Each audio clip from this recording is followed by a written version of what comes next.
Chunama Janchuba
So, good morning, everybody.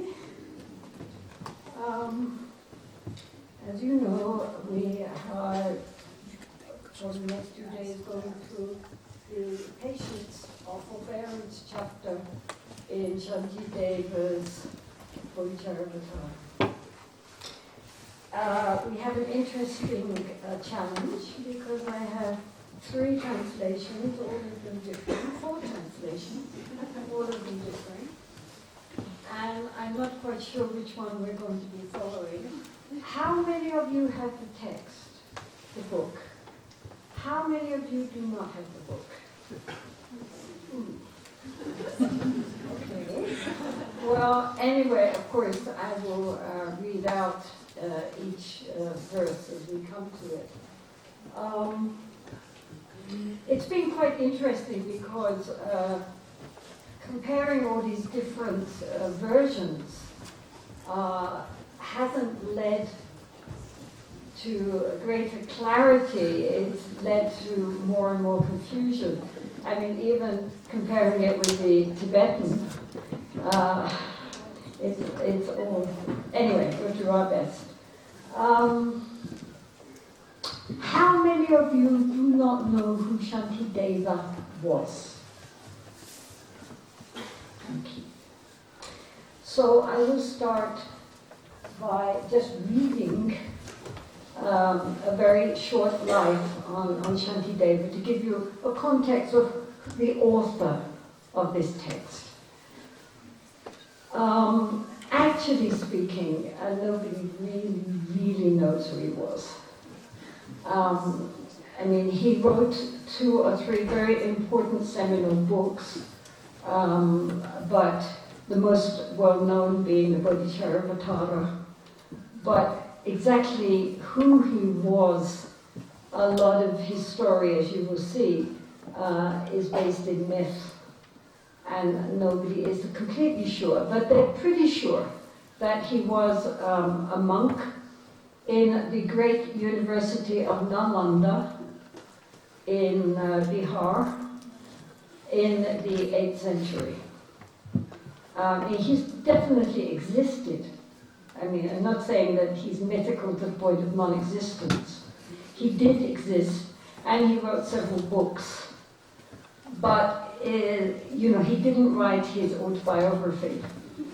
And so people had to kind of add to it. But anyway, I will read you just this official... I think the source is Wikipedia.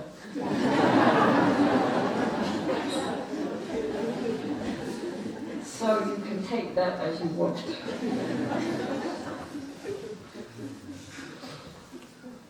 Okay. Shantideva was born in Saurashtra, now in Gujarat, India.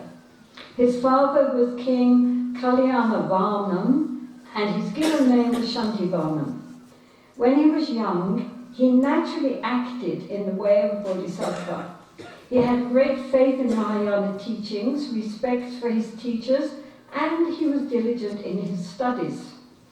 He was always helpful to the king's ministers and to all the subjects. He was very compassionate to the poor, the sick, and the lowly, giving them aid and protection. He also became very learned and skillful in all the arts and sciences. During his youth, he met a wandering yogi who gave him teachings on Tishna Manjushri Sadhana, and through this practice, he established a strong connection with the Bodhisattva Manjushri and attained a high level of realization. When Shantideva's father, the king, passed away, the ministers of the kingdom wanted to make Shantideva next king, and they prepared a great throne for his enthronement ceremony. But the night before he was to be enthroned, Shantideva had a dream in which he saw Manjushri sitting on his throne. And Manjushri said, "My son, this is my seat, and I am your teacher. How can we two sit on the same seat?" Shantideva interpreted the dream as an indication from Manjushri. Manjushri is the Bodhisattva of wisdom. Interpreted the dream as an indication from Manjushri that there's no use to become king. So he fled the kingdom, leaving everything behind. He went to the monastic university of Nalanda, where he became a monk under Jayadeva, who was the head of the 500 pandits or scholar practitioners at Nalanda. It was at that time that he was given the name Shantideva. At Nalanda, Shantideva studied all the teachings of the three Pitakas and meditated on their meaning. But he studied and practiced on his own, in private, and within himself, focusing on the meaning of the teachings and practice. He secretly composed 2 treatises that condensed the meaning of the Pitakas, that means the sutras of the teachings of the Buddha. The Compendium of Training, that's the Shiksha Samuchaya, and the Compendium of Sutras, or the Sutra Samuchaya. Although Shantideva had these great qualities of realization and renunciation, he remained in Nalanda without doing anything outwardly. To the other students, he seemed to be the laziest person there, so they called him Busuku. Bu comes from bukta, which means eating. Su comes from susta, which means sleeping. And ku comes from kuchiwa, which means walking. So Busuku is one who just eats, sleeps, and goes out to the toilet. The students of Nalanda thought he was a disgrace to them, because everyone else was studying and debating and giving teachings. Everybody was busy doing something, and Shantideva was doing nothing. He just sleeping in his small room, eating their food and strolling around. They wanted to expel him, but they couldn't find an excuse to expel him because he had done nothing wrong. Because if you don't do anything, you can't do anything wrong. So he didn't break any rules or do anything that was against the law. Still, they couldn't just ask him to go away. So they tried to think of a way to drive him out. Someone had a great idea and said, "We should make a new system that all the students in the university have to give teaching. When his turn comes, he won't know how to teach, so he will run away." They all agreed on this, and they asked Shantideva to give teaching. But Shantideva wouldn't agree to teach. He just said, "Oh, please don't ask me, I don't know anything." So they asked his teacher to order him to teach. So Shantideva's teacher ordered him to teach, and then Shantideva agreed to teach. By now, the other students really wanted to embarrass him, so they built a huge throne and put it at the center of a big open field, and then they invited the whole community around the university to come and listen to Shantideva. They really wanted him to make him run away. Finally, when the time came for him to give the teaching, Shantideva just appeared on the throne. No one saw him arrive or climb onto the throne, and they couldn't figure how he got there. Then Shantideva said, "What kind of teaching should I give? Something that's been given before, or something which has never been given before?" Of course, everyone shouted, "Oh, give us something that's never been given before." Shantideva replied, "I have these 3 teachings. The compendium of training is too long. The compendium of sutras is too short. Therefore, I will give you the Bodhicharyavatara, which is of middle length." Shantideva then recited the Bodhicharyavatara from memory, and it is said that many people saw Manjushri in the sky above his head as he recited the text. Legend has it that when Shantideva reached the 34th verse of the 9th chapter, the 9th chapter is the chapter on wisdom, it's the most difficult chapter, which is the most difficult part of the book. They're not joking. He and Manjushri levitated off the ground and rose up higher and higher into the air until they disappeared. Shantideva's voice could still be heard until he finished the teaching. Afterwards, everyone was very impressed. A few panditas with extraordinary memory had written down notes, but when they tried to compare their notes, there were 2 different opinions on what was said. According to the panditas from Kashmir, the text had 9 chapters and 700 stanzas, but a group of panditas from central India thought it had 10 chapters and 1,000 stanzas. In addition, they did not know what Shantideva meant by those 2 books, Compendium of Trainings and the Compendium of Sutras, which he had referred to in the teaching. So they searched for Shantideva all over India, and after quite some time they found him at the stupa of Sri Dakshina in the south. The Nalanda scholars went there and invited Shantideva to come back to Nalanda and teach. He would not go with them, but he settled their disagreement about the text and said it has 10 chapters and 1,000 stanzas. Then he told them where to find the other books which he had written. Shantideva had written a text on palm leaves and hidden them under the thatched straw roof in his room. He also gave them the reading transmission and explanation of the text. The Bodhicharyavatara was written for all beings generally, but especially for these 500 panditas of Nalanda University, to show them the genuine path of a bodhisattva. It is said there are 108 commentaries written on the Bodhicharyavatara in India. Okay? So this is our boy. So those of you who have the Bodhicharyavatara have undoubtedly read it and felt very inspired by it. It is a very profound text, but it also is a very practical text. And so therefore it has been extremely valued, especially in the traditions which came from Nalanda into Tibet. It is studied by all traditions. It doesn't belong to anybody, it belongs to everybody. And it can be understood at whatever level the reader happens to be at. There's no, parts of it are very difficult and need to have a good scholastic background to really understand, especially the 9th chapter. But most of the verses are completely understandable and very beautiful, especially in the original. Of course, the original Sanskrit, I can't say. at least in the translation into Tibetan. And they have been a great inspiration for people in raising the aspiration for enlightenment for all beings and how to do that.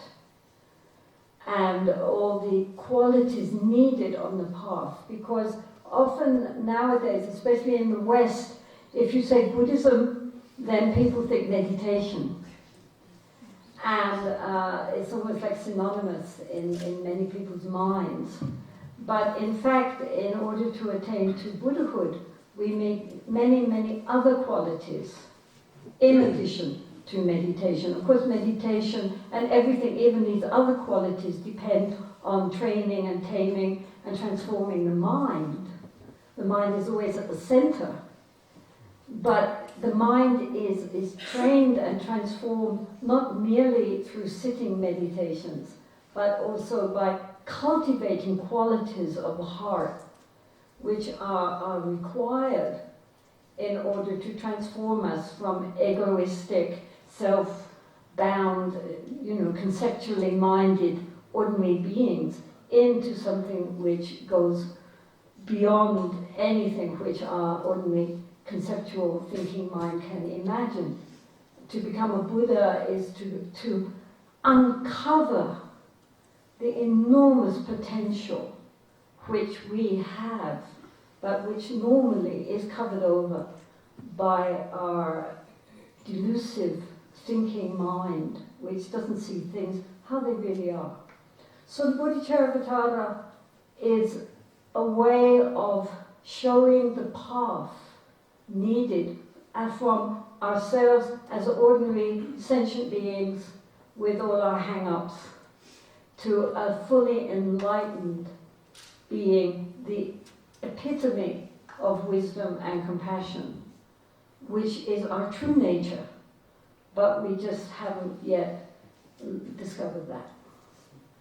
So part of it starts by explaining what it means to be a bodhisattva, the text, the full text, how to raise the aspiration to acquire spiritual understanding of fulfillment, not just for the sake of making us feel better, but in order to be able to really be of benefit to all the world for all time and all space. And then he begins to go into what are called the paramita, which are the various qualities needed to be cultivated along the way in order for us to realize our potential. And so these 2 days we are going to concentrate on one of those. This is the paramita of Shanti, or Sopa in Tibetan. And in English it is translated as patience, forbearance, tolerance. You make your choice. But we understand what it means. So throughout this text he will, I don't really even know which version I'm supposed to be working on. Which one would you say? This one, Shantideva's Stephen Batchelor? Yes. Okay. It's the one I haven't tried. We'll try it now. Okay, well it opens itself at patience, so that's a good sign. Okay. So, whatever wholesome deeds, such as venerating the Buddhas and generosity, that have been amassed over 1,000 aeons, will be destroyed in one moment of anger. So this is a very powerful statement.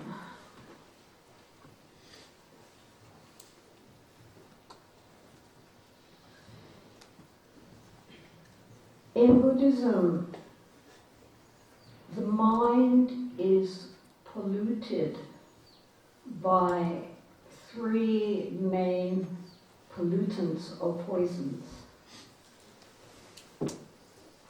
That is desire, greed, attachment, anger, hatred, aversion, and dullness, ignorance, delusion. This is not just theoretical.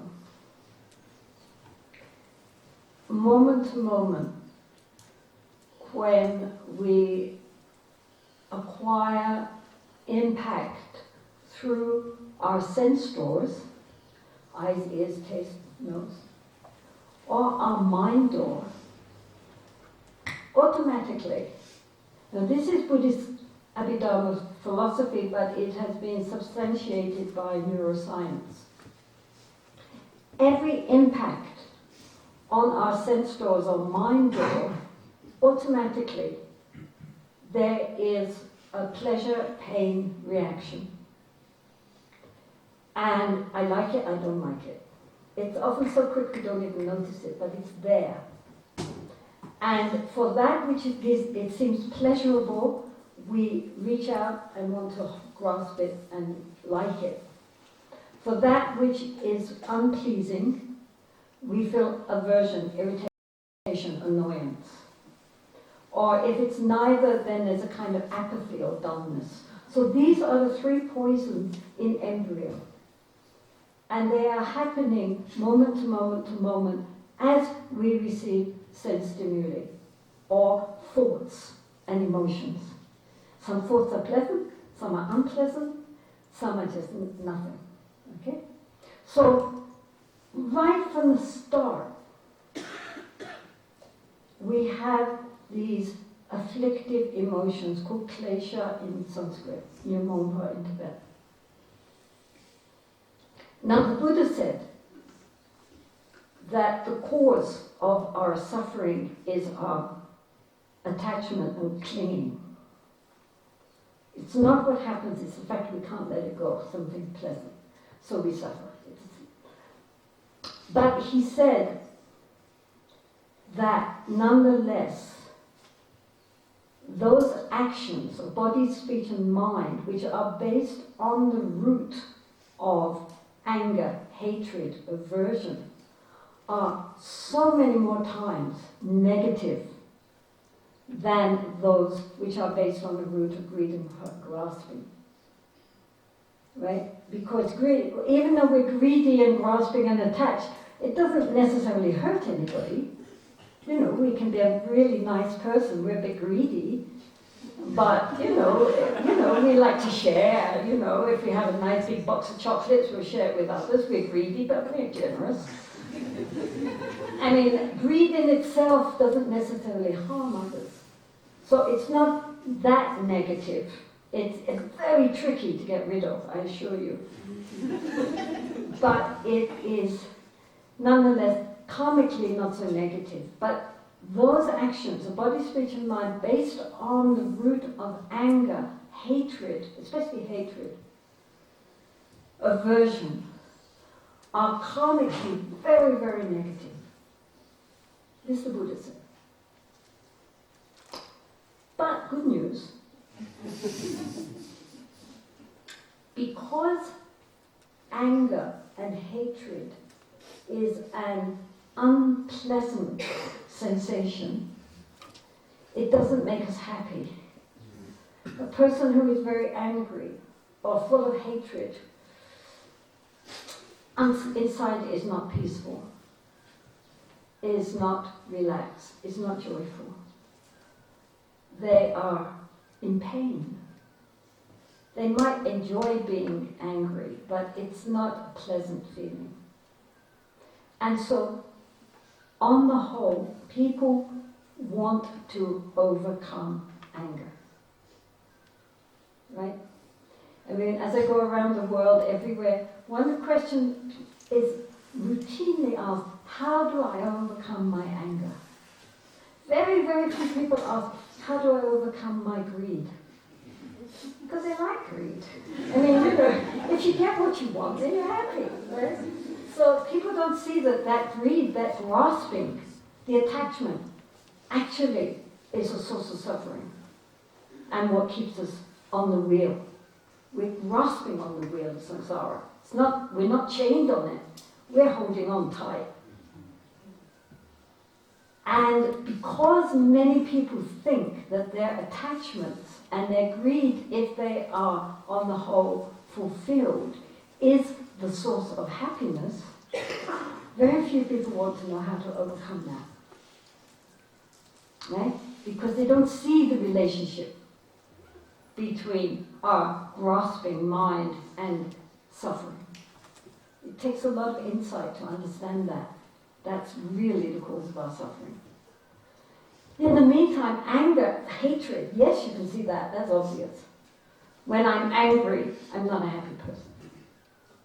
And not only that, but as Shantideva points out later, causes a lot of problems. People don't like us, we end up having fights, we're aggressive, we're miserable, we don't like ourselves, we don't like other people. So people say, how do I get rid of anger? Recently I saw this book, The Dumbest Guide to Overcoming Anger. This thick.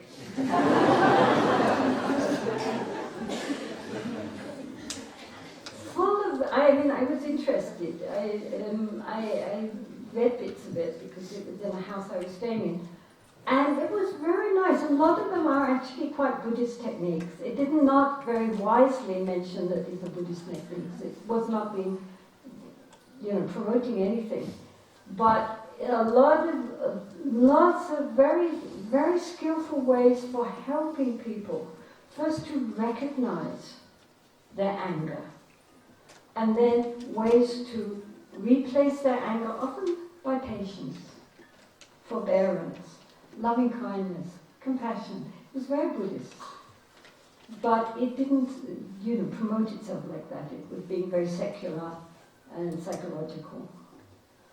But just the fact, I never saw a dumbest book on overcoming desire.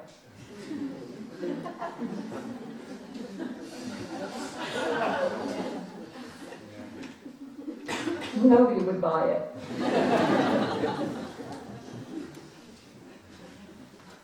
So, anger. Why are we having so many problems in this world? Between families, between neighbors, in countries, in the world, in our environment. Why? Because we are governed by our greed and by our anger and hatred. And complete non-seeing, complete ignorance about how to change things properly.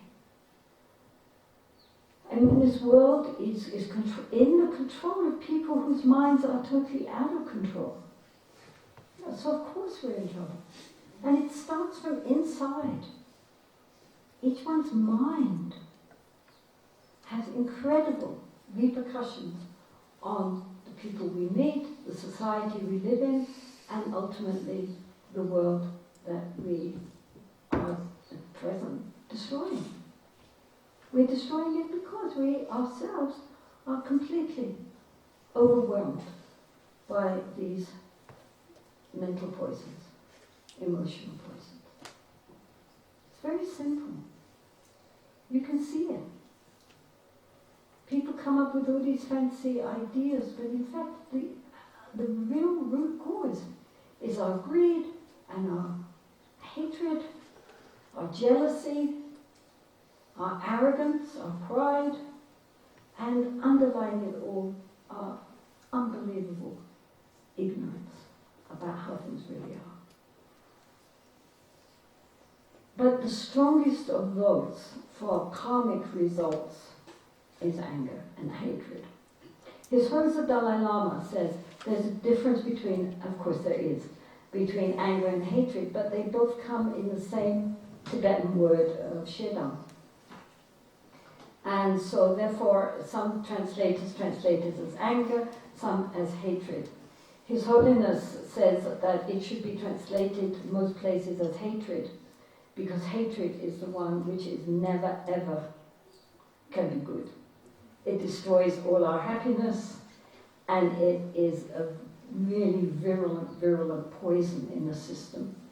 Whereas anger can, to a certain extent, in certain circumstances, be what we call righteous anger. We have to be a bit careful about righteous anger, but nonetheless, there are times when you see like somebody, harming somebody else or doing something really bad and you feel very upset about it. Then if we conjoin that sense of outrage with compassion, then it's not something negative. But hatred will always be negative. It's a very, very, very, very dark emotion. And for that reason, if we have a real upsurge of fury, absolute fury, then it can destroy a lot of very positive karma which has been made.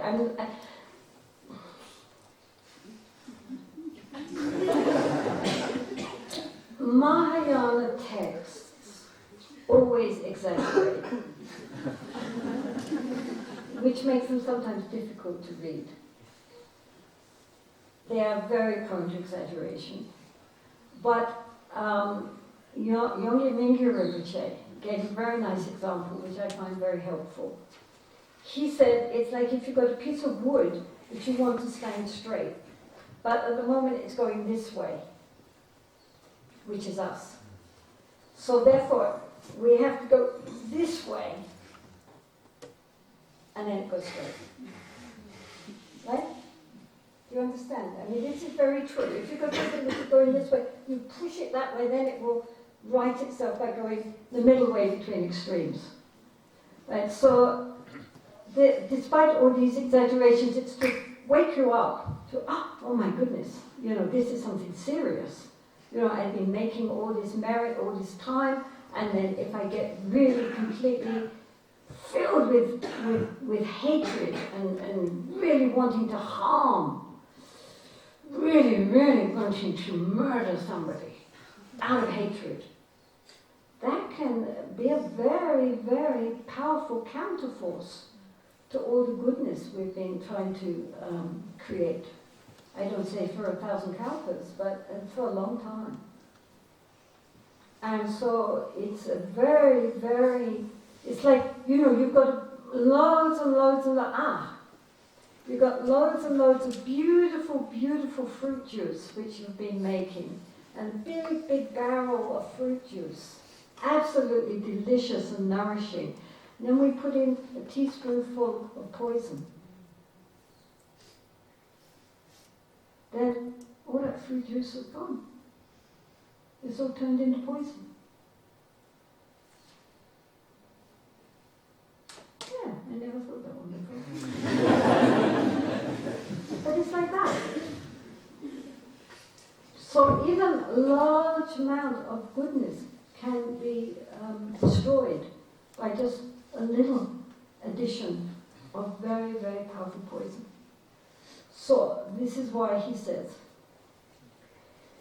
whatever wholesome deeds, such as venerating the Buddhas and generosity that have been amassed over 1,000 aeons. An aeon is a period of time, vast, endless period of time, time of blankness, then when the universe comes into being, a time when it stabilizes itself, and then a time for it disappearing back into emptiness again. It's cyclic. As the karma again amasses, then again the universe comes into being, stabilizes for a while, and then dissipates. And then after incredible oceans of time, it comes back again. So it's always cyclic. There's no idea of beginning or end. You can't think, when was the beginning? Because then you think, what happened before the beginning? Right? When the end? Well, what was going to happen then? But in Indian philosophy, this doesn't happen because everything is cyclic. So there's no beginning and no end.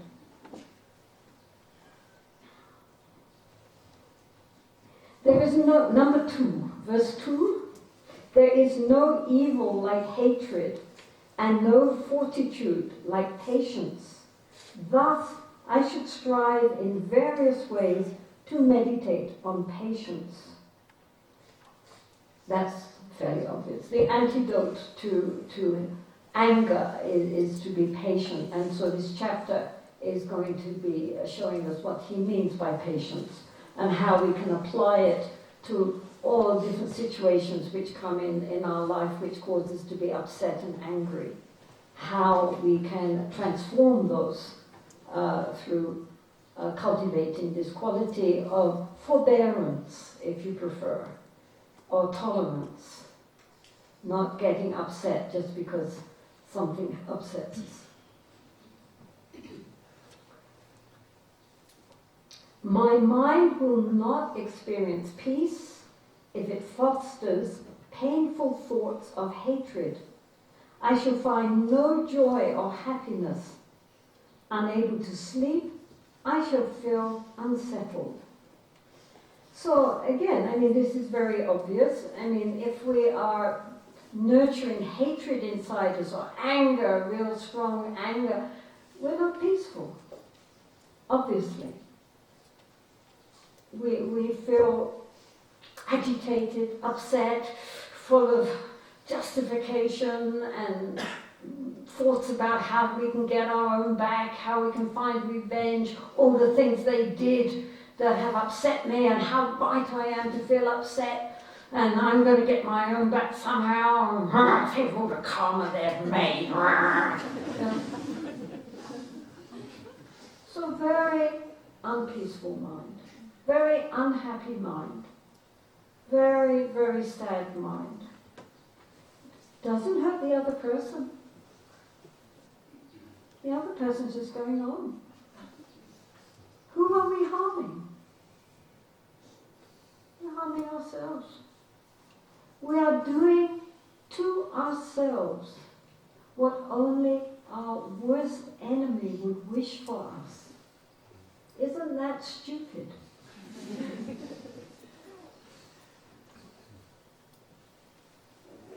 However much hatred we may have, if it doesn't issue forward in even worse language and deeds, which will make incredibly bad karma for us, if we even just keep it in our mind, in our heart, we are causing our own suffering for ourselves. Makes no sense. Makes no sense. My mind will not experience peace if it fosters painful thoughts of hatred. I shall find no joy or happiness, unable to sleep, because my mind's like this. I shall feel completely shattered. Get lonely. All the prana's unbalanced, can't sleep, more upset. The more I can't sleep and upset, the more lonely I get, and then the more upset I get, and it just endless, endless, endless. We're not harming the enemy, only harming ourselves. A master, that means a boss, a chief, anybody, who has hatred is in danger of being killed even by those who, for their wealth and happiness, depend on his kindness. So, in other words, even if you're a king or if you're, the head of your department or you're in any kind of official role where you have employees and you're paying them and you have to take care of them, and so they depend on you. Nonetheless, if you are an angry type and, not a nice boss at all, but really always angry and causing a lot of problems, they will plot against you. Even though their well-being depends on you, they will plot to destroy you. I mean, maybe not kill you, but, somehow, upset you in your, if you're a businessman, doing some kind of subterfuge to bring you down.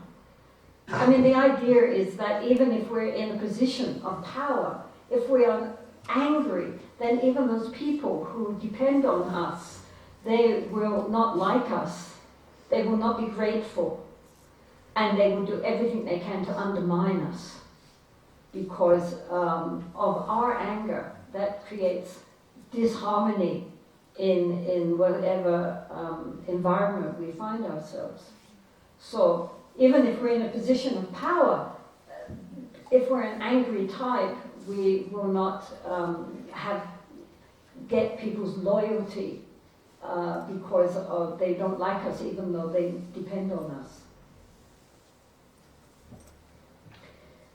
So by it, meaning by being angry and having lots of aggression, friends and relatives are disheartened. Though drawn by my generosity, they will not trust me. In brief, there is nobody who lives happily with anger. So many angry people are also quite generous. It's interesting. Just because one has a rather angry temperament and gets upset very easily, doesn't mean that we don't have other good qualities. So we might be very generous, but we're also very irritable and difficult to live with. And in that case, even though we might be very generous, still people won't like us because they will be put off by the fact that we are so irascible, and they will therefore always try to avoid us and not like us and feel that, you know, we're more trouble than we're worth. So we cannot buy people's affection. We think that if we are generous, then people will like us.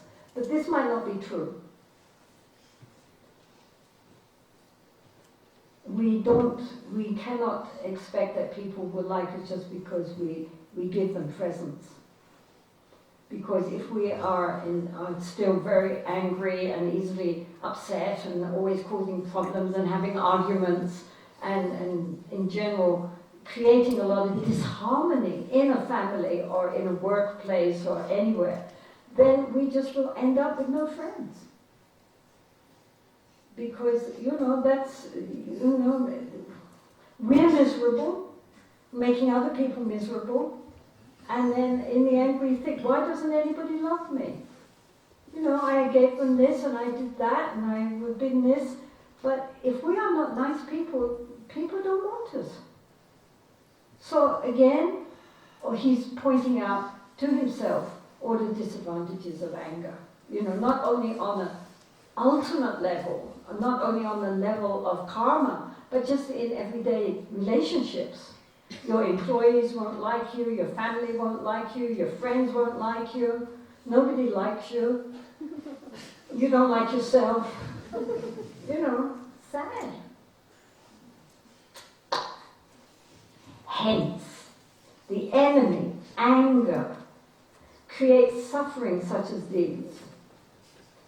But whoever assiduously overcomes this, who overcomes anger, finds happiness now and hereafter. So our task is to recognize the anger when it arises and to think, yes, this is how it looks. And then use various methods which have been cultivated in order to transform our anger into patience, compassion, loving kindness, and all the other qualities which are the flip side of this very negative emotion, which gnaws inside us. It really is like a poison, because it goes through the whole system and poisons the system. So we don't want that. Causes suffering. Causes suffering to me, causes suffering to others, causes suffering in general. What's the point? Let's work to transform.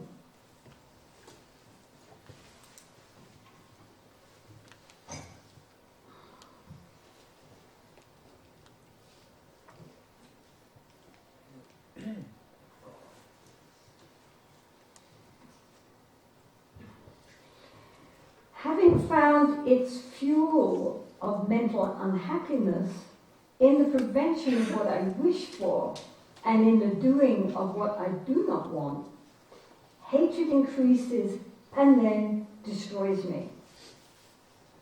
So,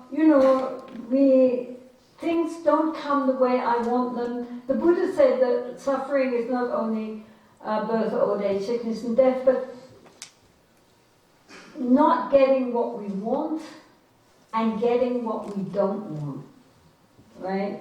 So both sides of these cause a lot of upset and suffering. So here it is saying, the fuel of mental unhappiness is that we don't get what we do want, in the prevention of what we wish for, and in doing what I don't want.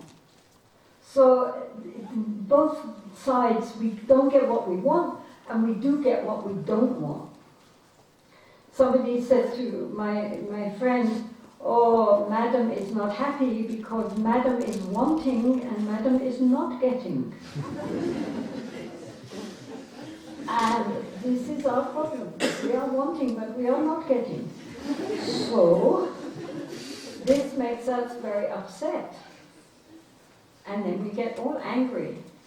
And that creates a lot of mental unhappiness because we cannot accept that sometimes we do not get what we want. And we do get what we don't want. If we can just relax and accept that, that's the way it is, because this is called samsara, then there's no problem. But if we resist that, then we are very upset, very angry, and create a lot of mental unhappiness for ourselves, and then sometimes for others. Therefore, I should totally eradicate this fuel of this enemy, for this enemy has no other function than that of causing me harm. I mean, this is what people don't understand. I mean, that's why I've been going on about that. Who is harmed by this angry, hating mind? The main victim is ourselves. Maybe we then reach out to do bad things to other people, but that only creates also very negative karma for ourselves.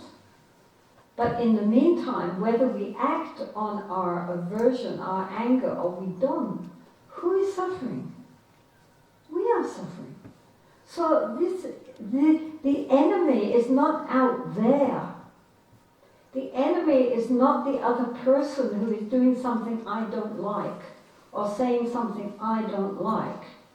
The enemy is the anger which arises from within us towards the person who is saying or doing what I do not like. So the enemy is not out there. The enemy is within us. Our response to getting what we don't want and not getting what we do want. So this is good news. This is good news because we can transform inside. We cannot transform the rest of the world. But we can transform ourselves. So once we recognize that the problem is not out there, that one over there, the problem is me and my ego's response of being upset and angry towards something which does not please me, then we know where to start working. Then we can say, okay, fair enough, this is where we've got to start really looking into the situation and seeing how to transform our response. All we have to do is transform our response. It's so easy. Yeah. We cannot change others. People are always very keen to change others. But actually, we cannot change others. But if we really, really sincerely try, we can transform ourselves. The Buddha said that. He said, I am asking you to please change. He said, if we could not change, I would not ask you to do so. But since we can change, I say to you, change. That's it. Right? If we couldn't, then, I mean, even nowadays in neuroscience, they say one of their big discoveries was that all our little neural pathways actually can change. They thought that they were genetically already in place. So if we were angry types, we're always going to be angry types. But they discovered that actually through training, we can train someone who has been normally a very angry type into being a totally loving and kind type. And the patterning in the brain actually changes. So now they've proved it scientifically, it must be true.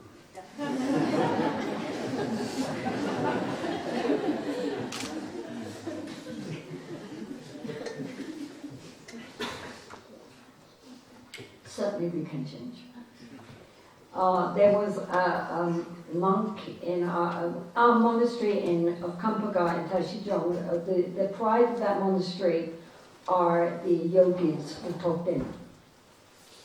And one of the top-ins was called Sengwan Rinzin. Do you remember Sengwan Rinzin? Maybe it was before your time. He didn't have hair. He'd shaved all his hair off because he didn't like people thinking he was married. But he was just so lovely. And for a time he was schoolmaster for little monks, and they were always climbing all over him. He was just love incarnate. He was so sweet, his eyes just beaming love.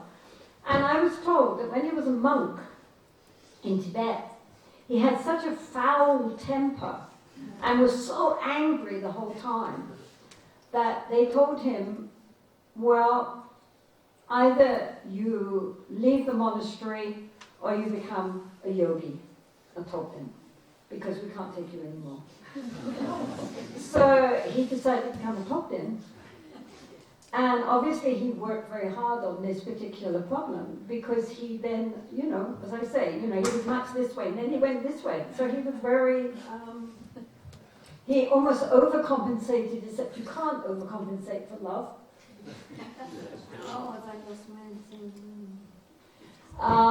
And he was just more loving than anybody because he worked on it. And so the very thing which was a poison ended up as being a nectar, which he wouldn't have bothered with if he hadn't had such a bad temper to start with. So any of you who have bad tempers, you can see this as your potential for becoming absolutely beautiful.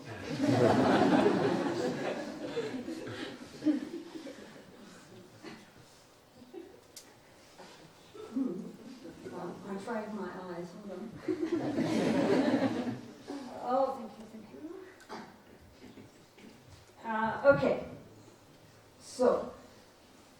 So therefore I should totally eradicate this fuel, the fuel of this enemy. The enemy is our anger. For this enemy has no other function than that of causing me harm. Whatever befalls me, I shall not disturb my mental joy. For having been made unhappy, I shall not accomplish what I wish, and my virtues will decline. So whatever happens to us, if we keep our equanimity and our inner sense of well-being, then it doesn't matter what happens. This comes through also through a quiet acceptance that this is how things are. How can I work with this now? How can I use this circumstance to help me on the path? I think he will deal with this much later, but the important thing is to recognize that what happens to us is not the problem. The problem is how we respond to what happens to us. So when things get hard and difficult, we should be grateful because it is helping us to develop patience. Which if everything goes nicely and everybody is very kind to us and all the things we want happen and everything that we don't want doesn't happen and everything is ever so lovely, then that's very nice, but we don't learn much. And we think we're ever so much nicer people than we actually are.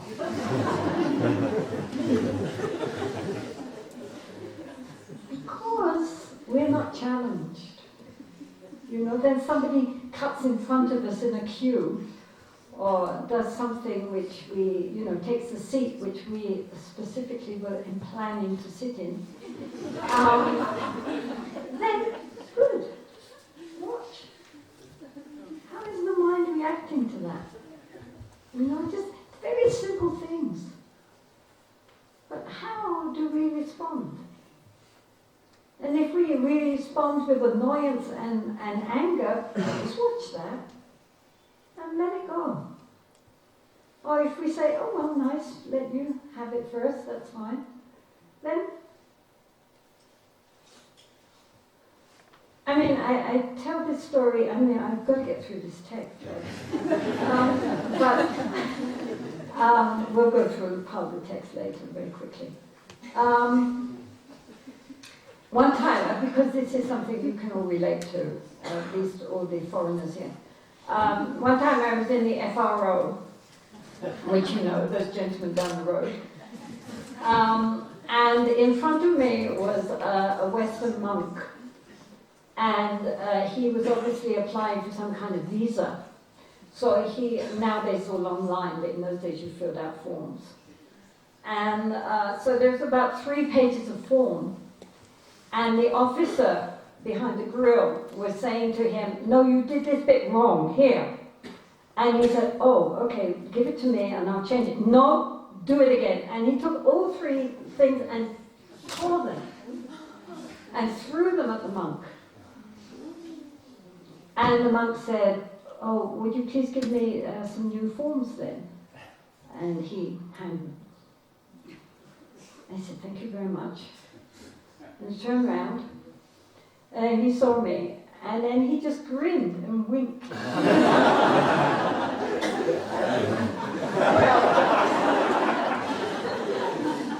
Who's been reading their Lojong text?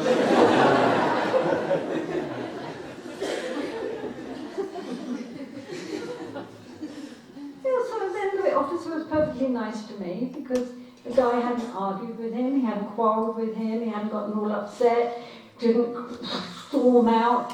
Everything peaceful. The whole thing just... That's what it means. It's not big, high things. Simple, daily problems. How we deal with them, skillfully or unskillfully.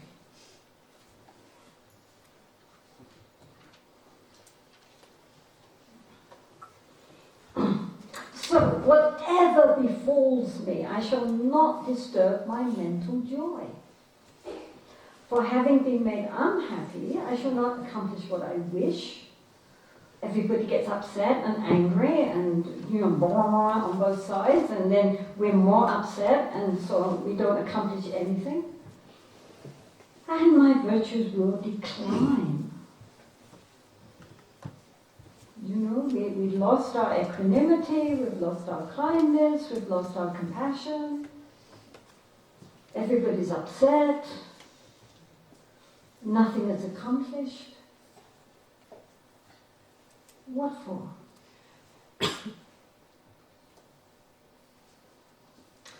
Why be unhappy? This is a very famous verse. It has many translations. Why be unhappy about something if it can be remedied? And what is the use of being unhappy about something if it cannot be remedied? We should all learn that by heart. Why worry if there's a solution? And what's the point of worrying if there's no solution?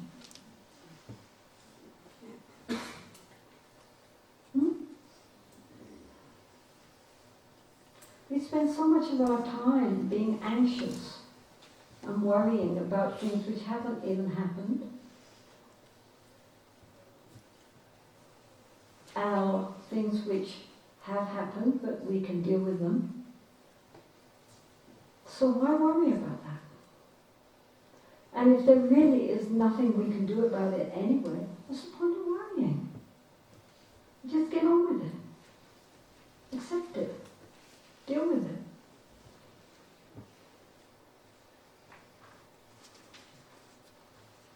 We are very strange beings, you know. I mean, we worry about all sorts of things which have never happened and are probably never going to happen.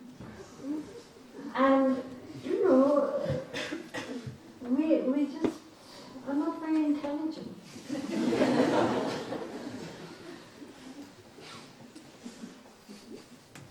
You know, if there is a problem, then we will try to solve it. And if there's a solution, good. If there's not a solution, okay, what to do. But, you know, to endlessly be just full of anxiety about things which haven't even happened, because they might, it's not very intelligent, it's not sensible. And yet so many people do it. And they get in the habit, you know, you get in the habit of being anxious.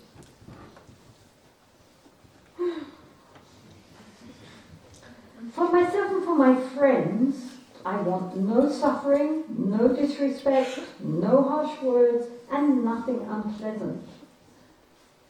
But for my enemies, it is the opposite, right? So for me and my friends, I want everybody to be happy, no disrespect, no harsh words, nothing unpleasant. But I sit there thinking all of the things which could happen to people I don't like. How childish. Really, you know? Very, very childish to wish suffering on any other sentient being, who themselves are suffering anyway. We should not do that. And we should not rejoice when something bad happens to people we don't like. That's very, very negative. To be glad that they're suffering.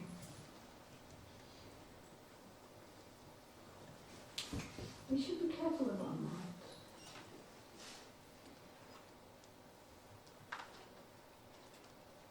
The most precious thing we have is our own mind, our heart mind. We should really, really be very careful what we allow in there, what we cultivate. It's like a garden. We should cultivate the good plants, but we should be very careful to pull out the weeds. We don't plant weeds, but they come anyway. But we shouldn't allow them to flourish.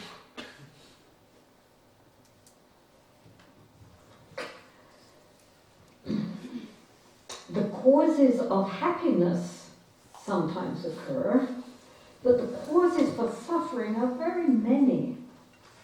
Without suffering, there is no renunciation. Therefore, mind, you should stand firm.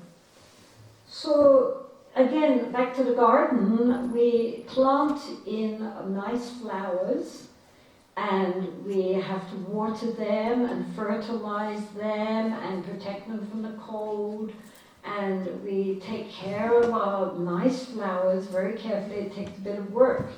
The weeds just grow up. Nobody has ever planted a weed. Where did they come from? And yet there they are, and if we leave them, they will just take over everything and strangle all our good plants. So, therefore, we have to be very careful not to allow the weeds to take over. But on the other hand, also, with suffering, which comes, we don't ask it.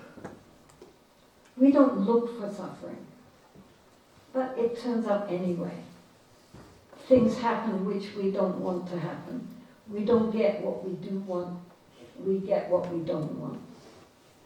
People speak to us or act towards us in ways which hurt us. Things come about which create problems and difficulties. People die, people leave us, all sorts of horrible things happen because of the karma which we ourselves have created, and the fact that this is the round of birth and death, which by its very nature is not very satisfactory. But the reason why the human realm is considered the best possible condition for spiritual practice is because there is suffering.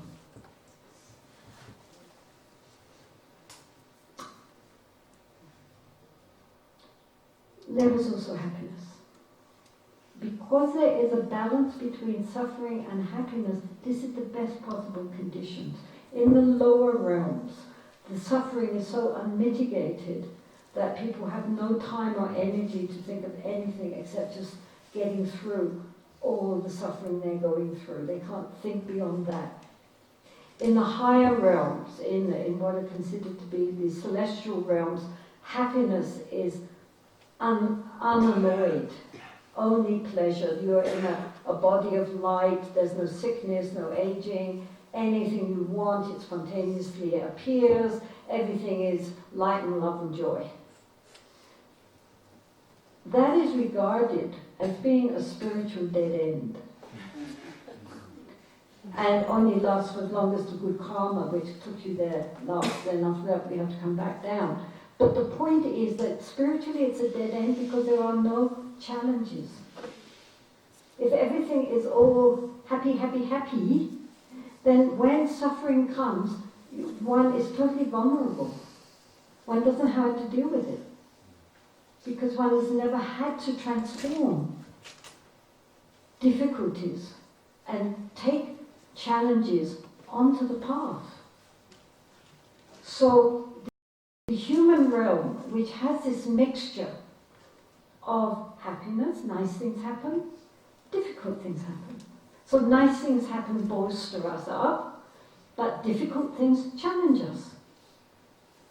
Like going, as I have often said, going to the gym.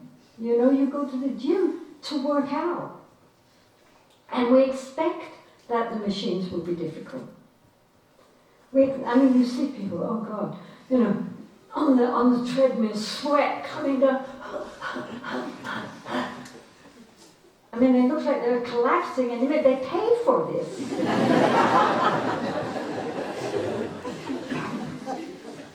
Because they know that this temporary suffering will strengthen them. The muscles which were flabby will become strong. And so therefore they're willing to undergo the suffering in order for future benefits. Right? You understand? So somebody said that life is the gymnasium of the soul. And it's a Christian. So the point is that it's a gymnasium in which we cultivate our inner qualities. If everything is too easy, then very nice, but we haven't learned anything. Very easy to be nice to people who are nice. Very easy to be happy in circumstances which don't challenge us. But we haven't learned a thing. In fact, we become complacent. We think we are much nicer people than we are. So sometimes we need suffering. Sometimes we need hardship. It doesn't hurt us if we have the right attitude towards it. Right? So he is saying the causes of happiness sometimes occur. Sometimes we're happy naturally. But the causes for suffering are very many. Without suffering, there is no renunciation. I mean, we don't think really samsara is too wearying, let me do something more meaningful with my life and let go of endlessly pursuing just mere external pleasures. Unless we suffer a bit, we won't want to actually cultivate a more spiritual dimension to our lives. Most people come to the Dharma because they suffered. Not everybody. Some people come to the Dharma, who are not born in a Buddhist country. Some people come to the Dharma just because they have the karma for it. But many, many people come to the Dharma because they were suffering They might externally have had so much, but inwardly they felt very empty, or they had suffered great loss, or something happened that made them recognize that just relying on external pleasures was not going to fulfill deeper needs within them. Some people have got everything, best jobs, good family, nice house, big cars, well-educated, very prosperous. And then they stop and think, is this it? Is this all there is? I've got everything.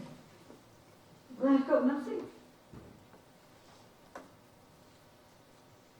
And then they drop everything and come to India.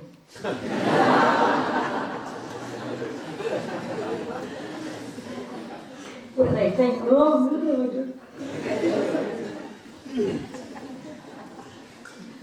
okay.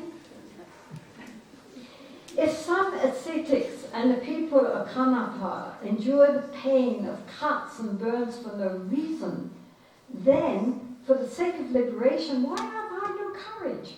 So the actual text is talking about people who are some kind of sect who were devoted to Durga, the goddess Durga, and Kali. And I mean, like we see even today in India, I mean, in certain times, in Hindu festivals, people walking across burning coals, or they hang hooks on their bodies and drag along palanquins. And of course, people do very long fasts, or they hold their hands up for years and years. I mean, they go through all sorts of incredible penances and austerities, which may or may not get them somewhere. But he's saying, if they can do all of that, then how is it that I can't put up with a little discomfort and get all upset and angry?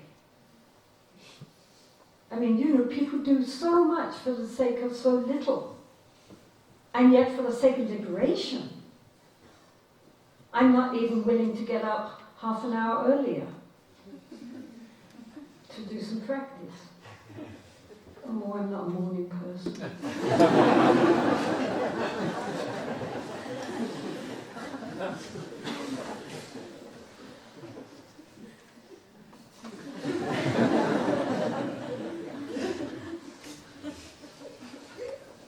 What is being offered is liberation, enlightenment, Buddhahood, which lasts beyond time. What is being offered is a total transformation of our psyche, a whole shift in our consciousness. Compared with what is being offered, what we are giving is nothing compared to the rewards. So why do we complain when sometimes, we go for a meditation course and we have to sit and then we feel some discomfort, or maybe we have to do some fasting and then we get hungry and so forth, and we feel so sorry for ourselves. Oh, what I'm giving up for the sake of the Dharma.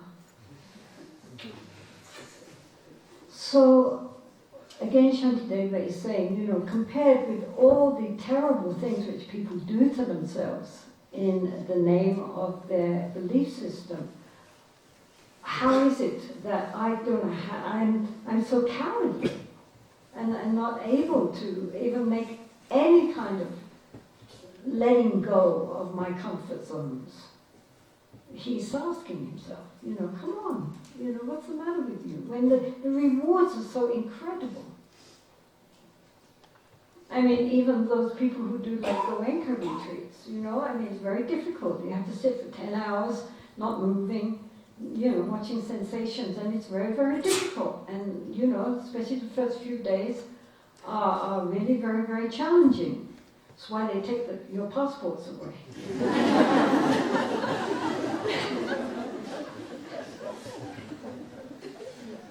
But once people get into it, then the results that they get just from that 10 days, the insights which arise and the understanding and the confidence of knowing that actually if you just keep pushing a little harder, you can actually accomplish something, you can actually learn how to meditate.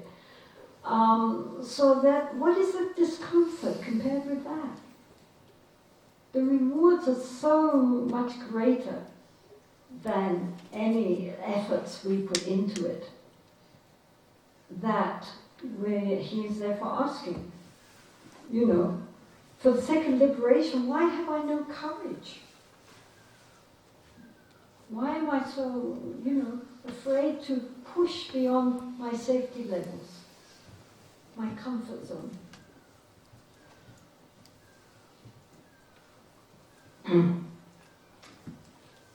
There is nothing whatsoever that is not made easier through acquaintance. So, through becoming acquainted with small harms, I should learn to patiently accept greater harms. So, we all of us, sometimes if we do a little bit, then we recognize that's not so bad.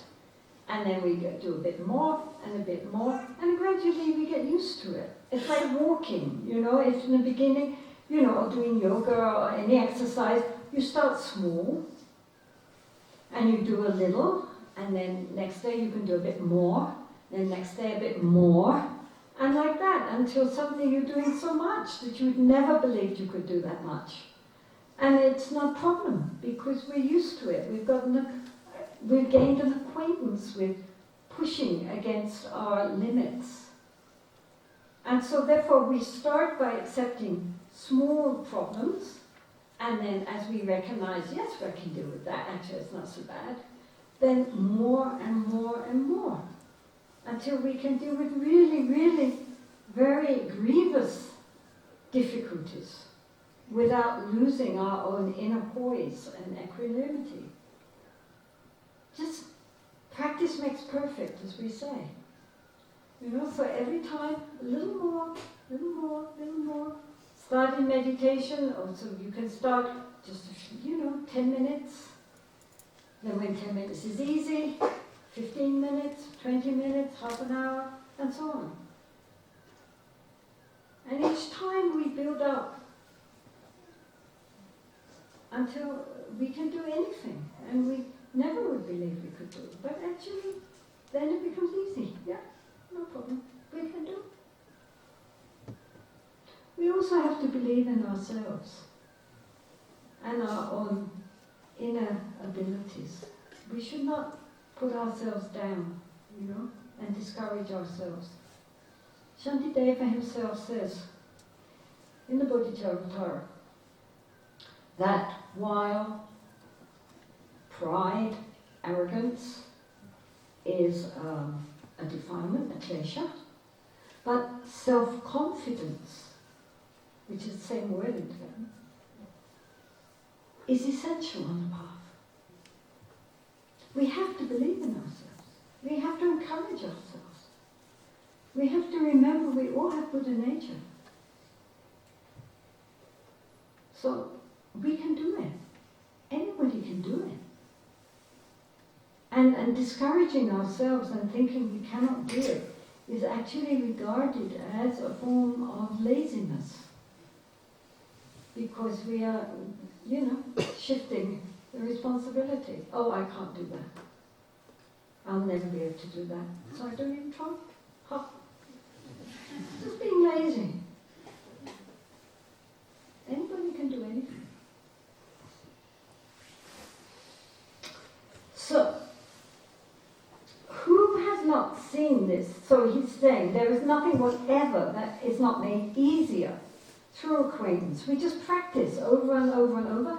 You start learning an instrument in the beginning, we can't play anything, just make a horrible noise. But if we keep practicing again and again and again, finally we accomplish. We can do it. Nobody does it first time off. But if we have the perseverance to keep practicing and practicing, day by day, it becomes easier and we can do it better. That applies for anything. So, there is nothing whatever that is not made easier through acquaintance. So through becoming acquainted with small harms, how can I learn? I should learn to patiently accept greater harms, slowly, slowly.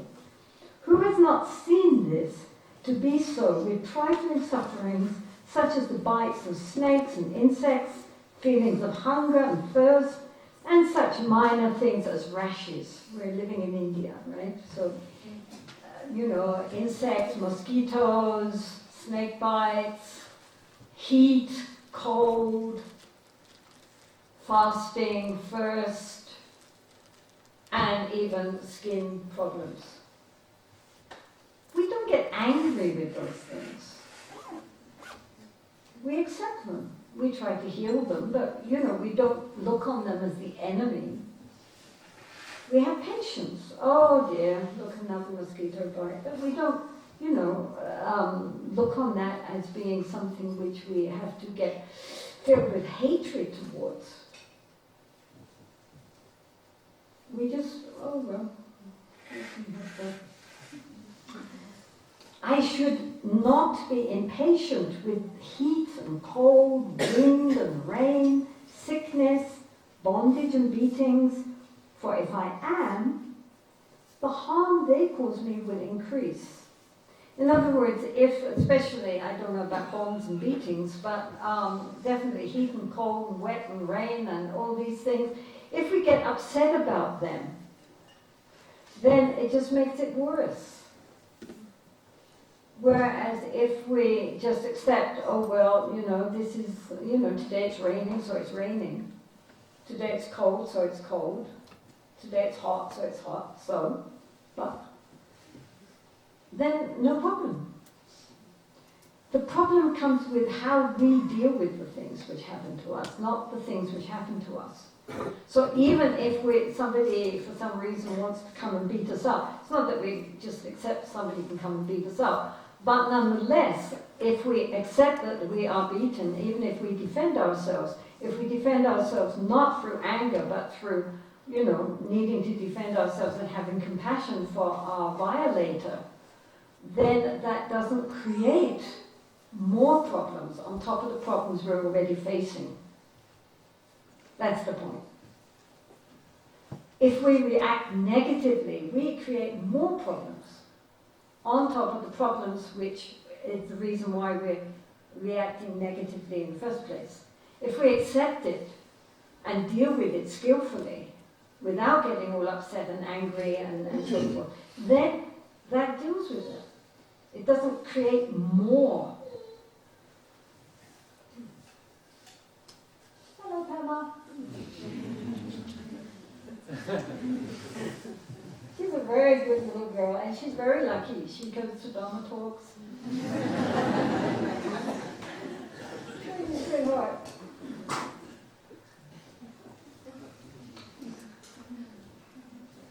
Okay, so I should not be impatient, with heat and cold and anything which happens to us externally, then we should just, that's what's happening, is the idea, Of course, if it's hot, you can try to turn on the fan, or if it's cold, you can turn on the heater. But nonetheless, we're not with anger towards the weather. We don't get angry with the weather. We might get frustrated, but not angry.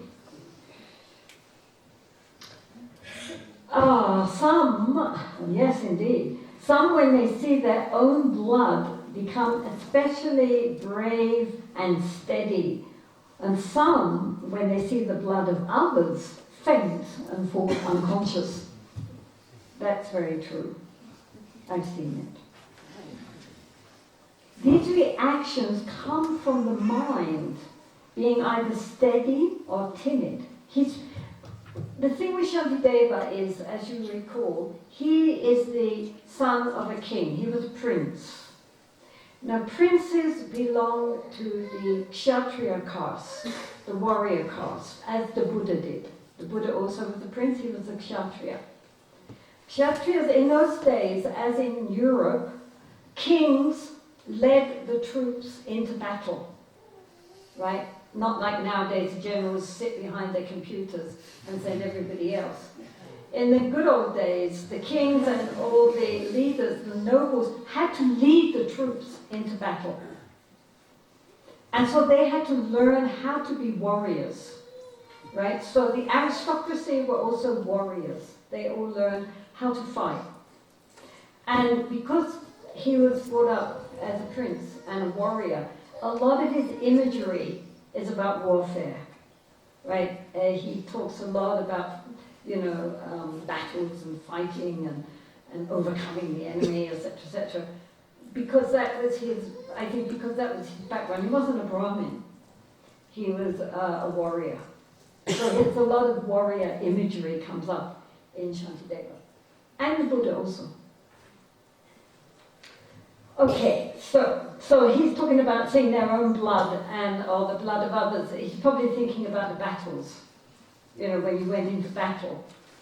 Some people see that they get, wounded, and then they get even stronger. And other people just see somebody else wounded and collapse, right? So, like that. These reactions come from the mind being either steady or timid. Therefore, I should regard harms caused to me and not be affected. I should disregard all the harms caused to me and not be affected by suffering. Right? So whatever injuries I overcome in, I shouldn't be affected by them. Some people, even the smallest thing, they get upset. And other people, even the worst thing, they are made stronger by that. And so the idea is to have a very strong kind of mind, not a timid mind that's afraid of everything and afraid of their own shadow. Strong. Whatever comes, I will deal with it. I will not be overcome. Not just by outer problem, inner. I will not be overcome by my inner enemies, meaning my anger.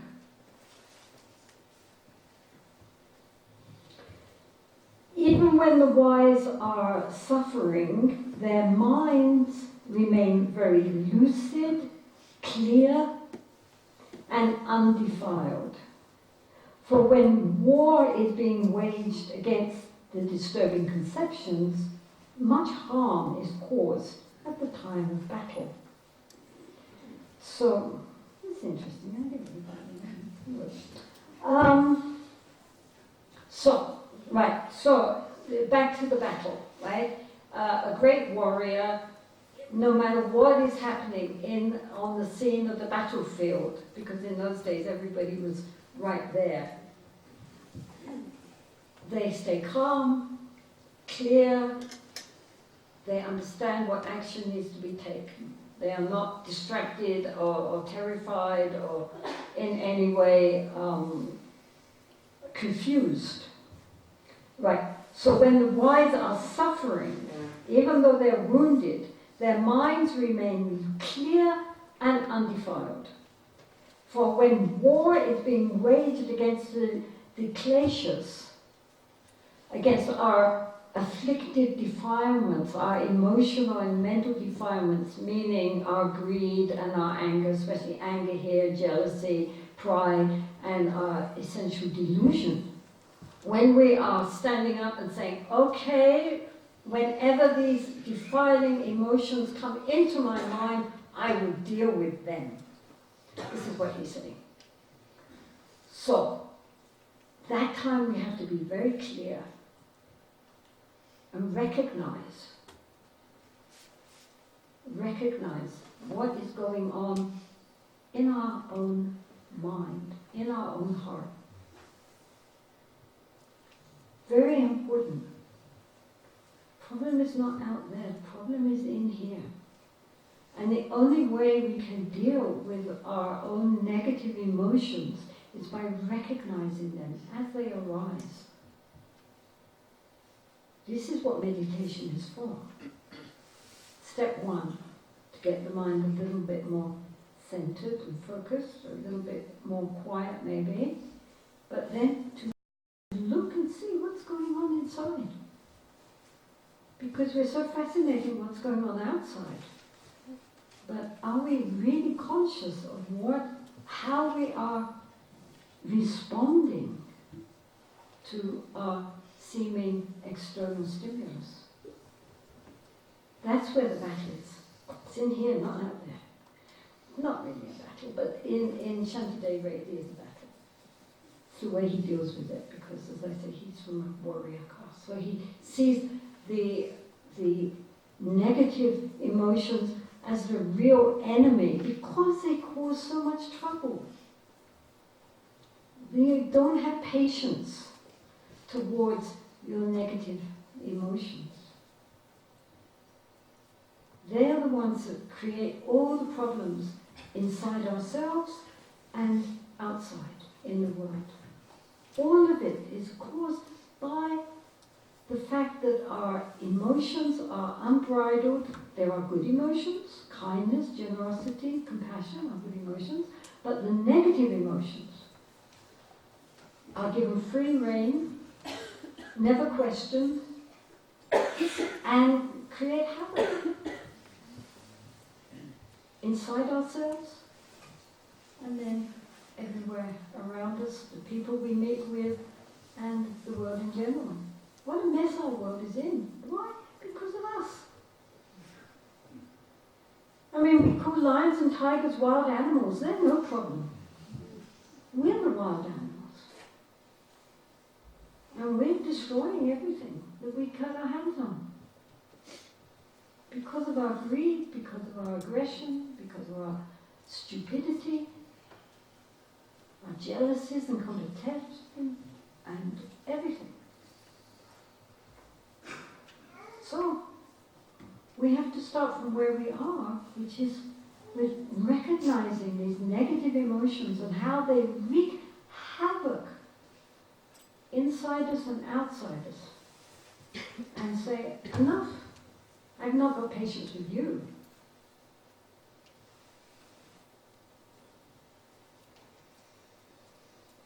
So therefore, Shantideva creates again and again this kind of battle scene. We're battling against our negative emotions, not battling other people. So, even when the wise are suffering, their minds remain very lucid and undefiled, for when war is being waged against the disturbing conceptions, that means all our klesha or numompa, our negative or afflictive emotions, much harm is caused at the time of battle. The victorious warriors are those who, having disregarded all suffering, vanquish the foes of hatred and so forth. Common warriors slay only corpses. So people think that heroes, the ones who get medals, are something very special, but actually they've just killed people. And as he said, they just slayed corpses. The real heroes are those who have slayed their negative emotions. That's the real hero. Those who have overcome their hatred, especially, and jealousy, and meanness, and desires for revenge, and so forth, their anger. Those who have really overcome that and transformed those into patience, forbearance, loving kindness, compassion, and so forth. Those who've really done that, those are the heroes. And it can be done. I mean, here, there were, during the time of the Cultural Revolution in China, many lamas and monks, not just in Tibet, in China also, of course, were imprisoned and killed. And many lamas who have done nothing, they just happen to be lamas, were imprisoned sometimes for 25, 30 years and put in hard labor camps. And so when they came out from having spent, 20, 30 years in a hard labor camp, one would expect them to be very broken, or at least very embittered and angry for having lost most of their life in these very, very difficult, unbelievably difficult circumstances. Some of them were tortured, interrogated continually, and so forth. But in fact, I mean, certainly the lamas that I ever met who were in these conditions of like 25, 30 years in prison, what everybody was struck with was when they came out was how incredibly light they were, just their eyes beaming with love and compassion and sweetness. And they, you know, I've seen several accounts, and I even spoke to a lama who said, oh, you know, they were so kind, it was like being in retreat. They even fed us. But others said that when they were faced with an interrogator, they recognized that either they responded with anger and fear, or they responded with compassion. There was no choice. And they said suddenly all the things they had learned in their colleges, their monastic colleges, you know, debating the 16 kinds of compassion, suddenly none of those start really doing it. And so they said, so grateful to our gods, because through them we learned what real compassion means. And you could see it. They were just beaming. Joy. And love. Compassion. And so they felt gratitude. Because they were faced by, you know, there was no other way out. Either you submitted to despair and anger and fear, or you rose above it to cultivate these qualities, the heroic qualities of great compassion and loving kindness. And they did. And so they were grateful. So this is not just theory. What I'm trying to say, it's not just theory. It's really, this is true. We can do it.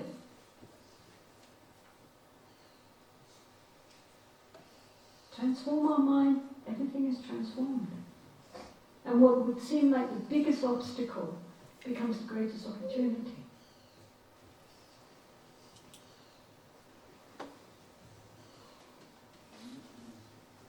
Furthermore, suffering has good qualities.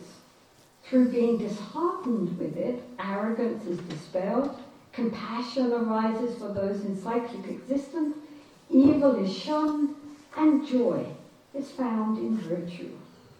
So, you know, again, if we only have good things happening to us, it looks like very nice, but in the end, it could be counterproductive, because we become inwardly quite lazy and complacent. Whereas sometimes suffering, you know, difficulties which have come to us, loss of loved ones, problems with others, you know, people doing things we never wanted them to do, and so forth. All of these difficulties, sickness, poverty, just problems which we can experience in this lifetime.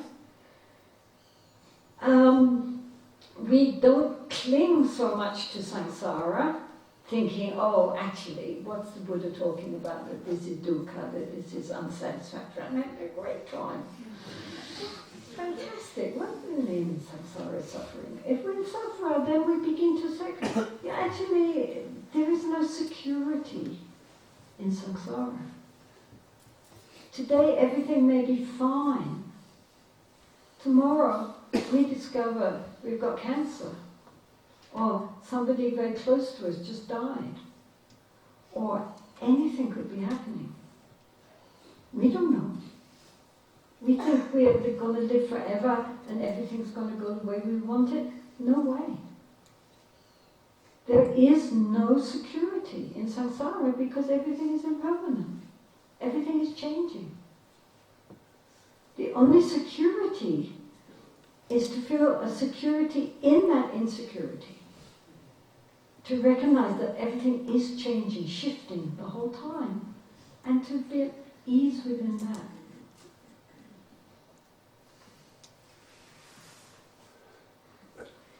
And what is more, if we suffer, we can either become very imploded and just think, oh, I'm suffering, poor me, or we can think, oh, goodness me, how many people in the world right now are suffering as I am, or even worse.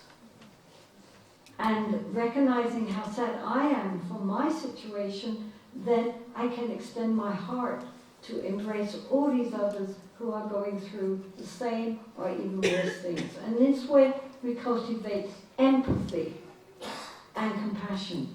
If we never suffer, it's very difficult to recognize what it means for someone to be caught up in suffering. Once we go through it, then we can recognize how difficult it is and feel a real sense of interconnection and empathy with all the others in the world. And often, our sufferings are not that much. I mean, sometimes when things happen and I think, oh, then I think, if this was the worst thing that was happening in the world right now, this would be a pure land. It's so little compared with the suffering that so many people right now are enduring.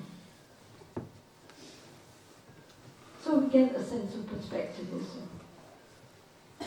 Our suffering maybe isn't that much compared with how much others are going through. But that should not make us weak. That should make us stronger. That we can deal with all our problems and gain some wisdom in order to help others also to go through their problems.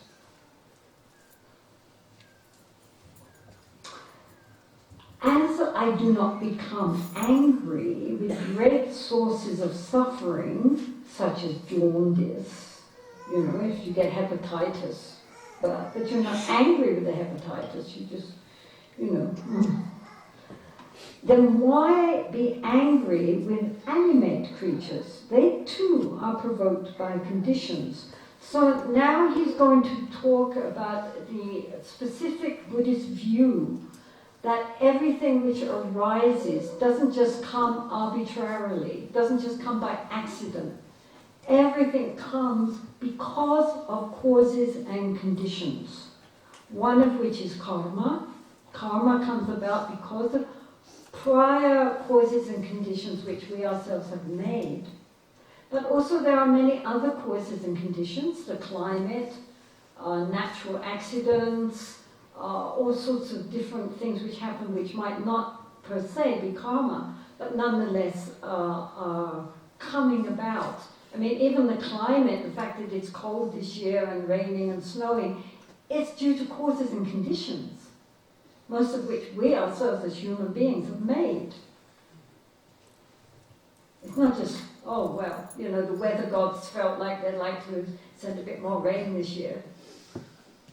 They might have thought that too. But basically, the causes and conditions for the way that the climate is reacting is laid down by prior actions which we ourselves have created. So everything is linked together and conditioned together. Nothing appears just on its own uniquely. Everything is a result of causes and conditions, most of which we cannot see and do not know about. But nonetheless, if investigated, it can be shown that everything is actually interpenetrated, interdependent. Nothing just comes out of nowhere. So, Shantideva is now going to go into this in more detail. And I don't know how Stephen will manage it, but in all the other translations it's totally obscure. Because I don't know philosophy, and especially I don't know Sankhya philosophy. I haven't studied tenets, so I don't know these ancient Indian philosophies which Shantideva is debating. So you're warned. I don't know what I'm talking about. Okay. As I do not become angry with great sources of suffering such as jaundice or any kind of illness, you know, I mean, the illness came about because of causes and conditions from the past, and we don't get angry about that. You know, we try to heal it, but we don't get mad at the disease per se. You know, I mean, it's not a cause for us seeing the disease as an enemy. We're just trying to heal ourselves.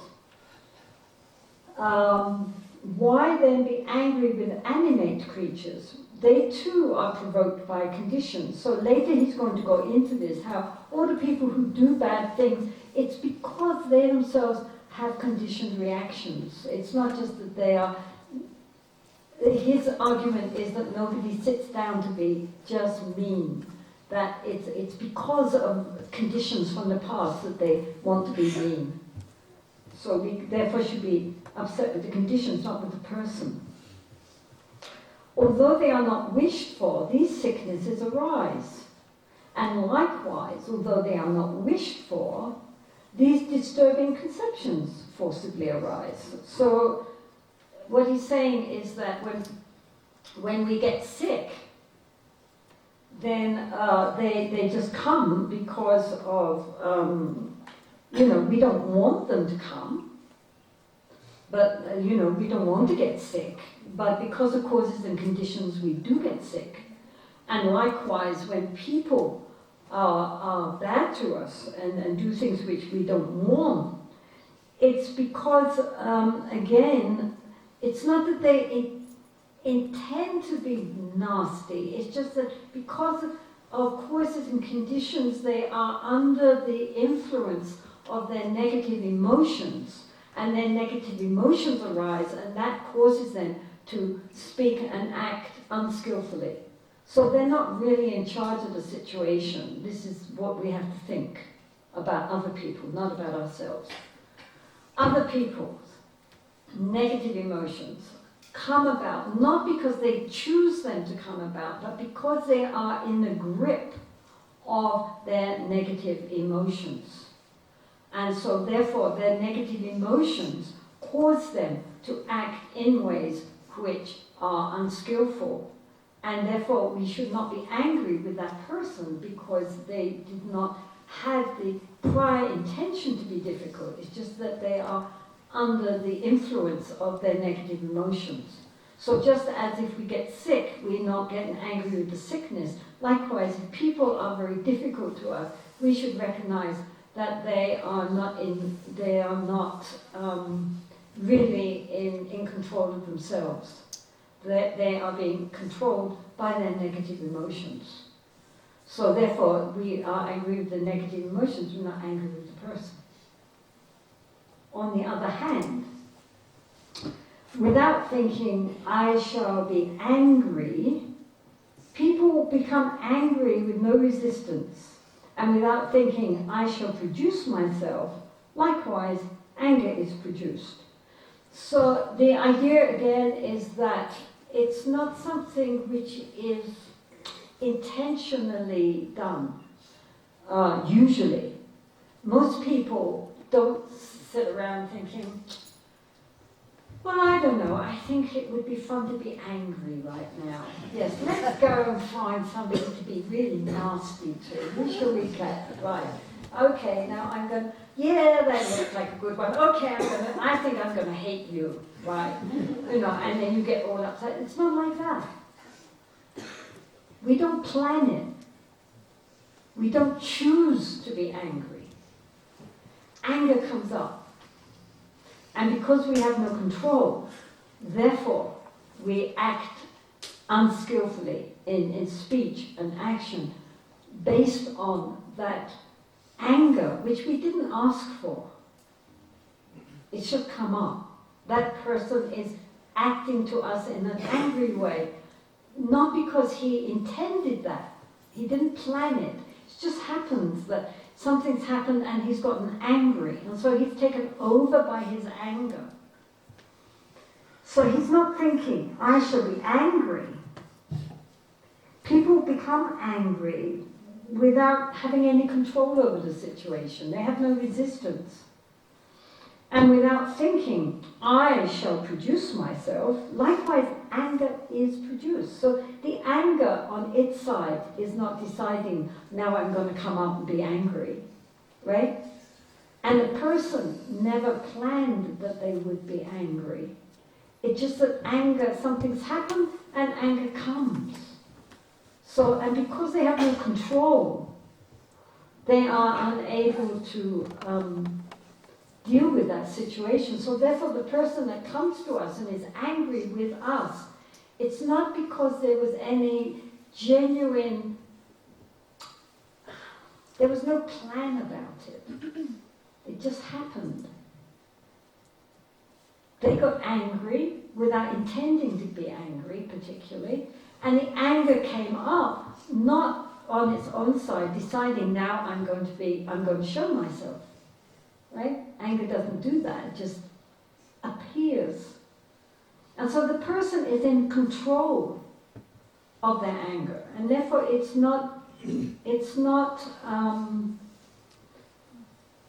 doesn't make sense to be angry with a person just because they themselves are out of control and controlled by their anger. Does this make sense? Everybody nod.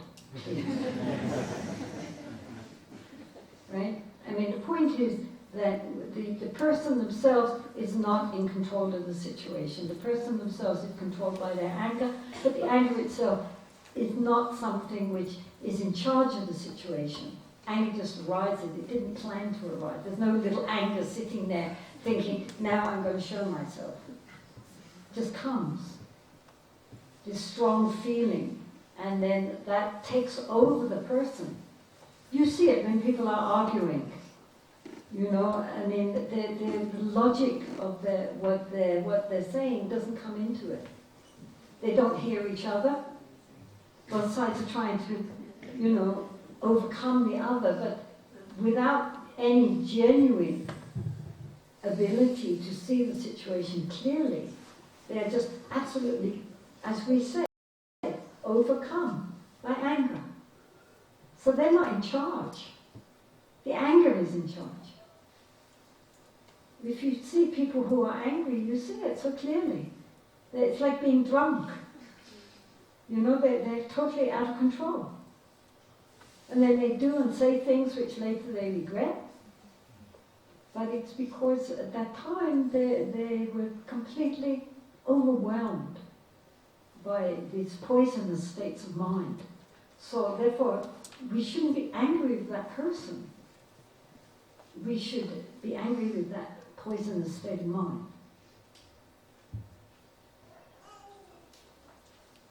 All mistakes that are, and all the various kinds of evil arise through the force of conditions. They do not govern themselves.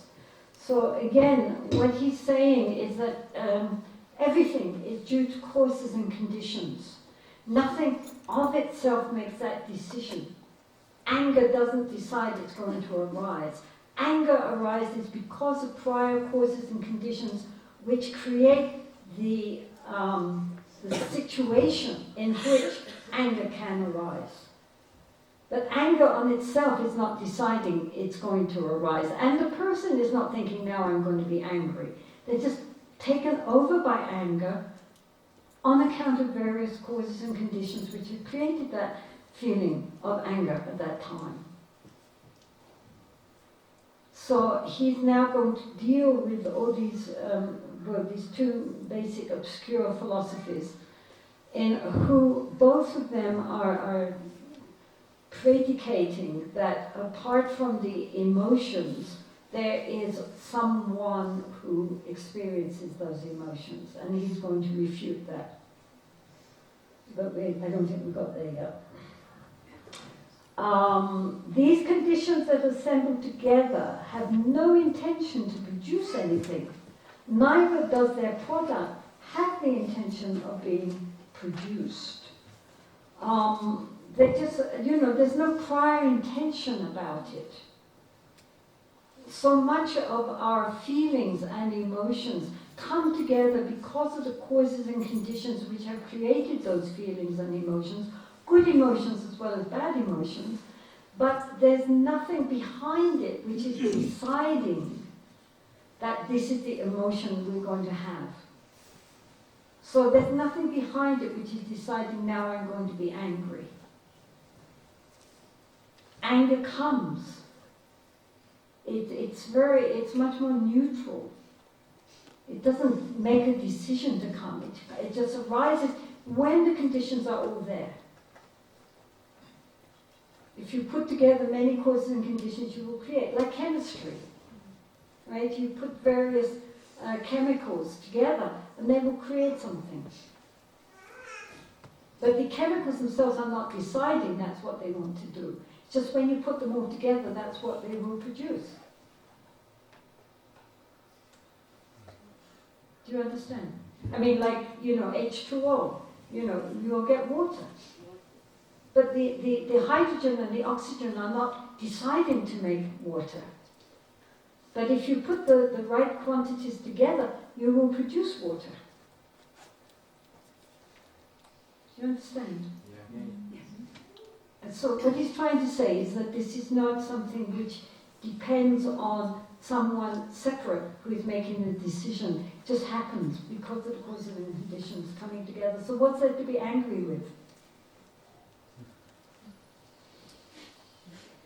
These conditions that assemble together have no intention to produce anything, like the hydrogen and the oxygen. And neither does their product have the intention to be produced. So water isn't saying, oh, I need to become water, so therefore please gather hydrogen and oxygen. When you get this together, you get water. That's what happens. But there's no intention on the side either of the hydrogen or the oxygen or on the side of the product, which is water, to come together. It's just that when you put those ingredients together, what you will produce is something other. Right? So what he's trying to say is that everything comes together because of causes and conditions, not because of prior intention. So therefore, what's it to be angry about? Just this is how it all comes together. Okay, we leave it there because the next bit is very tricky. And I haven't got a clue. I will read you somebody else's wisdom. Okay? To get me through that bit. Okay, so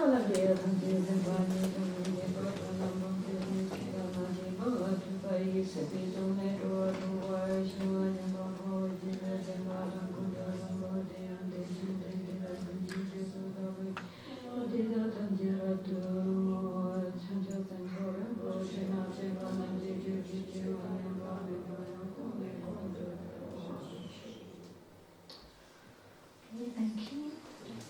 So we start again at 3 o'clock.